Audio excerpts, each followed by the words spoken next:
Oi, gente. Esse vídeo é para o primeiro ano, tá? É continuação, na verdade, desse livro. Lembra que eu estava explicando esse livro para vocês? Isso. Que fala sobre racismo, preconceito e intolerância. Que eu tô falando sobre como nós podemos fazer para lidar com as desigualdades, diferenças, né? Aliás, as diferenças que em muitos casos levam a desigualdades, preconceito, racismo, etc. Ah, Eu vou ler um trecho do texto, tá? Que nessa parte que a gente vai falar sobre raças humanas, tá? Que a gente vai entrar no tema do racismo. Eu vou ler no trecho, vou ler como eu já estava fazendo nos outros vídeos, tá? Eu vou ler um parágrafo e vou explicando, tá bom? Vamos lá. O nome do texto é Raças Humanas. Nessa parte, nos debruçaremos sobre alguns conceitos que estão na base de inúmeros conflitos que permeiam desde tempos imemoriais a história da humanidade. São eles: racismo, intolerância, xenofobia, preconceito, estereótipo, etnocentrismo e antissemitismo. Tais conceitos, embora tenham traços em comum, não são iguais, e é importante que saibamos distingui-lo com clareza para não cairmos em suas perigosas armadilhas. Que estão na base de inúmeros conflitos que permeiam desde tempos imemoriais a história da humanidade. Então, desde sempre na humanidade, a gente teve problemas com relação ao tratamento diferente, com relação a como lidar com as diferenças, né? Tempos imemoriais, ou seja, desde muito tempo. E essa parte do livro a gente vai falar justamente sobre esses tipos de preconceito que existem, né?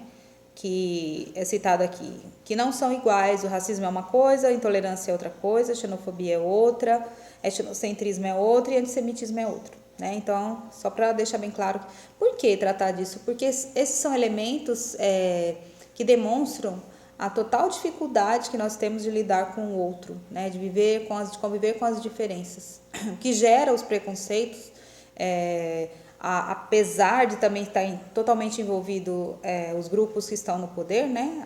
As ideologias e os valores de quem está no poder, organizando a sociedade, mas também por conta da alteridade, do encontro com o outro, da diferença do outro. Muitas vezes a gente, enquanto sociedade, enquanto grupo, trata o outro, né, se sente como superior ao outro. E isso gera, por conta de questões históricas, forma da organização social daquele grupo, etc. E isso, muitas vezes, legitimado pela própria ciência, já foi legitimado pela ciência, o racismo, por exemplo, que é o que a gente vai ver. E precisa tudo isso ser descortinado, a gente precisa conversar sobre isso, a gente precisa entender o porquê desse processo, por que acontece essas coisas, por que esses conceitos ainda existem, por que essa dificuldade ainda existe, que é uma das maiores causas dos conflitos que nós temos na sociedade, são esses preconceitos. Então, vamos continuar. Todos esses conceitos têm como ponto de partida a tendência que todos os seres humanos possuem de comparar e classificar tudo que existe.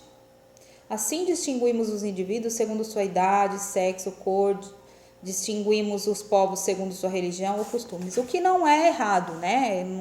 É comum que a gente, em sociedade, até para organizar, até em termos de comunicação, em organização do pensamento, nós temos essa tendência mesmo de comparar os grupos, classificar, né? O próprio etnocentrismo, que é o fato de você julgar um grupo partindo do seu princípio de história, o seu princípio de valores, do que você considera certo, bonito, né, razoável. Até isso é comum, né? Esse estranhamento do outro é comum, né? Então, até aí não tem problema, né? A gente tentar entender o outro. Para eu entender que o outro é diferente, eu passo pelo processo de construção da minha identidade. Eu sou assim porque eu não sou igual ao outro.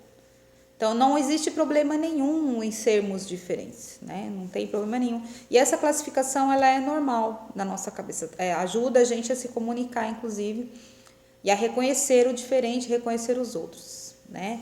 Só caímos na armadilha quando isso é usado, né, de forma pejorativa e que leva ao domínio exclusão de outro grupo, né? De outro grupo por conta de determinadas características. Mas seguindo. O problema surge quando começamos a atribuir juízos de valor às diversas categorias que criamos nesse nosso exercício classificatório. Ou seja, até aí tá tudo lindo. Mas aí quando a gente começa a atribuir valor, dizer esse é bom porque é de tal cor, esse aqui é bonito porque tem determinada forma física, esse é inteligente porque já classifiquei ele do grupo de povos europeus. Aí está o erro, aí está o grande problema, aí está a grande armadilha, né? Quando a gente começa a atribuir valor, né? Juízos de valor a diversas categorias que a gente cria no exercício classificatório. A gente classificou aqueles grupos até para facilitar nosso entendimento do mundo, né? A gente começa a criar juízo de valor, dizer quem é bom, quem é ruim, quem é bonito, quem é feio, quem é capaz, quem é incapaz, por conta dessas classificações que a gente mesmo, enquanto sociedade, criou. O grupo tal, da cor tal, do tipo tal, da história tal, enfim. E principalmente quando, em nome desses juízos que nós mesmos criamos, nos damos o direito de desprezar ou hostilizar o outro na sua diferença, que a gente mesmo criou, que a gente classifica o outro, coloca o outro numa caixinha, né, numa diferença, para que a gente consiga nos entender também, para que a gente consiga nos ver qual é o nosso lugar, né? Etnocentrismo, por exemplo, é a tendência a considerar inferiores todas as culturas alheias, diferentes. Já o preconceito é a arma que usamos para desrespeitar e menosprezar aquilo que mal conhecemos ou não compreendemos. Então, como eu já disse antes, né?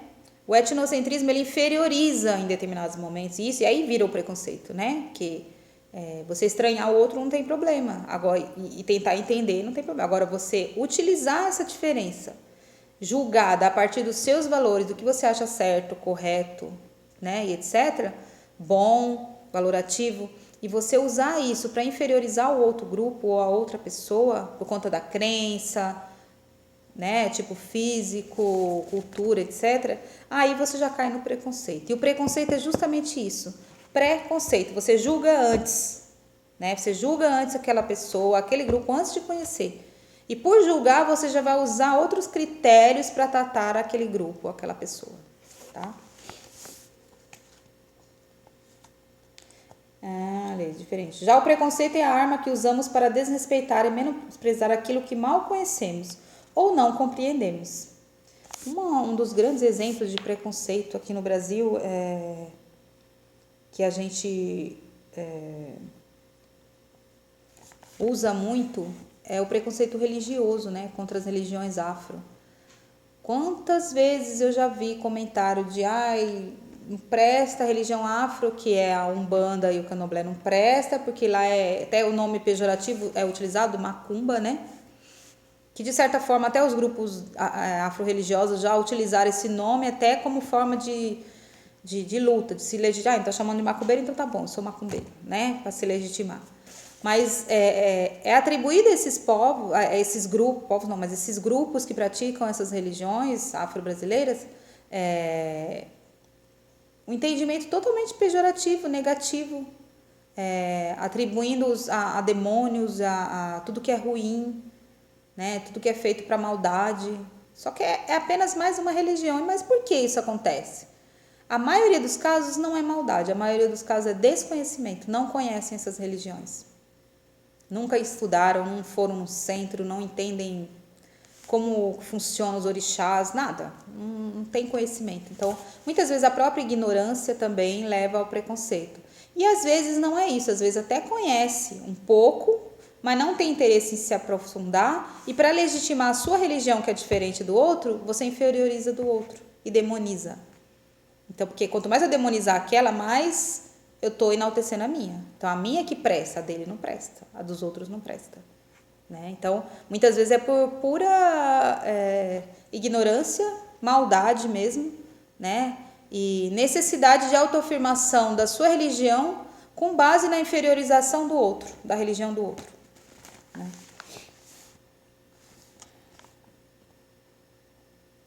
Quanto aos estereótipos, trata-se de categorias simplistas que reduzem o diferente a um ou dois traços, geralmente pejorativos, e assim por diante.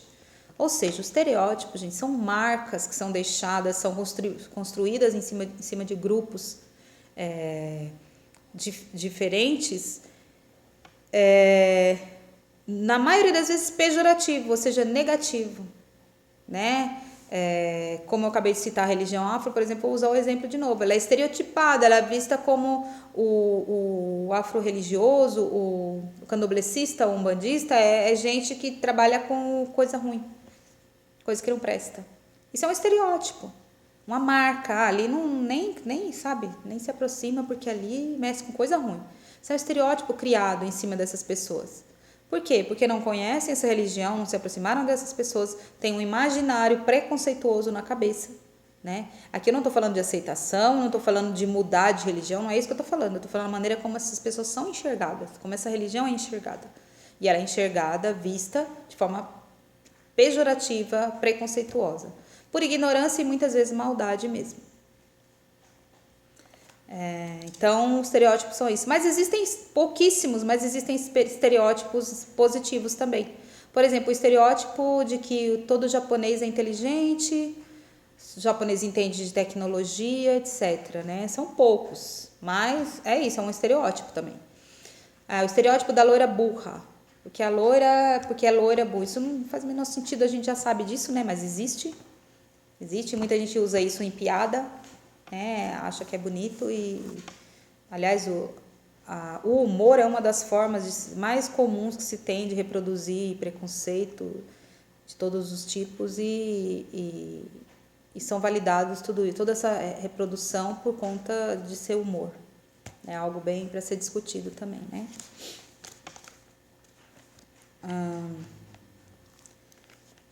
Mas detenhamos-nos no racismo, que é o tema primeiro que a gente vai trabalhar, né? Que consiste em dividir o gênero humano. Veja bem, o que é o racismo? É uma teoria que por algum tempo foi científica, tá? Que consistia em dividir o gênero humano em raças para, em seguida, hierarquizá-las. Então, eu divido a humanidade em raças: raça negra, raça branca, asiática, raça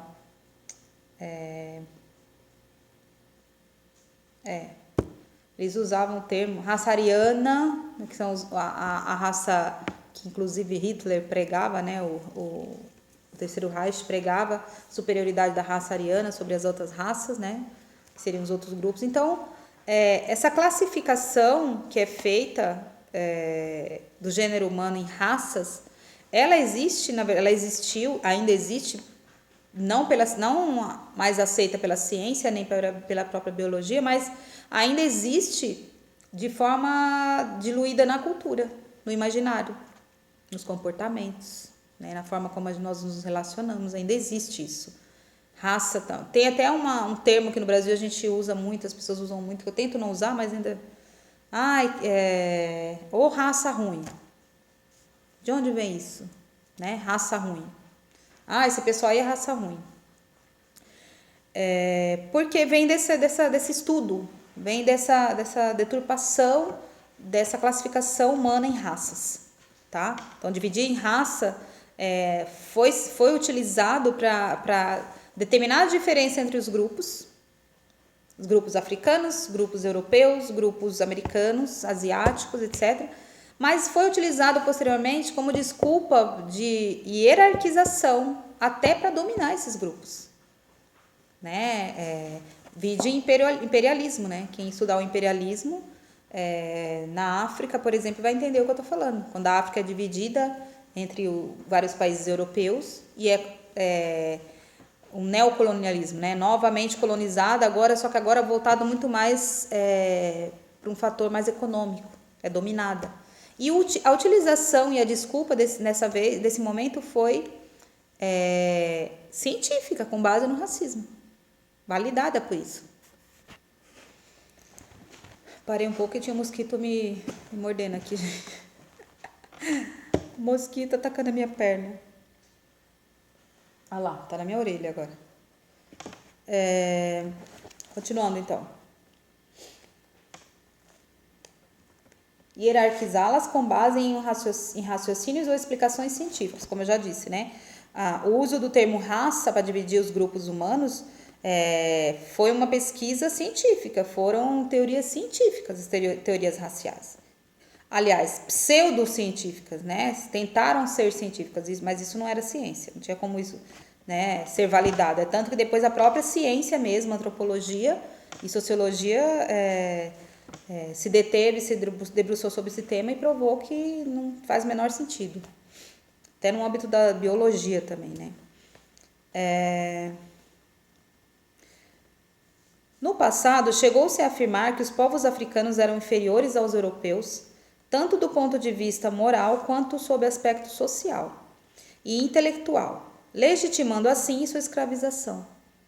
Então, como eu citei a África, lembra no período de dominação europeia, do imperialismo, o discurso utilizado era que eles eram inferiores mesmo. Então, o europeu tinha que levar a civilização até aqueles grupos, né? Tinha que ajudá-los no sentido de salvacionismo, salvar essas pessoas que não têm o intelecto tão desenvolvido, que não têm inteligência como o europeu. Então, eles devem ser escravizados, devem ser dominados por conta disso. Então, é uma forma de legitimar a dominação sobre um outro grupo, inferiorizando ele, classificando e inferiorizando. Já no século XX, os nazistas perseguiram e mataram milhões de judeus e ciganos, entre outros grupos, em nome da pretensa superioridade da raça ariana e seu direito de subjugar o mesmo e mesmo eliminar as raças inferiores. Foi a teoria que eu citei antes, né, do Terceiro Reich, que é dos nazistas, de que a raça que deveria prevalecer era a raça ariana, que é o europeu puro, né? Então, qualquer outro grupo que não fosse, né, que estava ali só para atrapalhar, roubar emprego, que eram grupos inferiores, que eram feios, sem inteligência, ruins, maldosos, aproveitadores, etc, etc, assim que era colocado pelo nazismo, esses outros grupos diferentes, tá?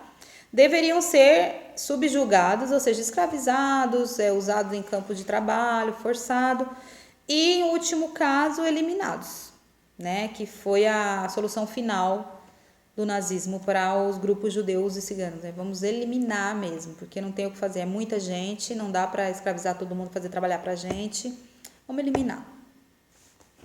Hoje, apesar de haver um repúdio mundial às práticas do racismo, ainda é possível percebê-lo tanto em países ricos como em países pobres. Infelizmente, o racismo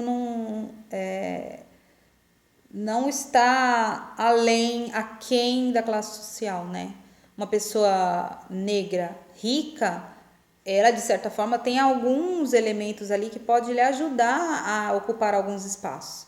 Mas isso não significa que ela não vá ser tratada com racismo, né? Porque o racismo ele ultrapassa isso, ultrapassa esse tecido social, né, das classes sociais.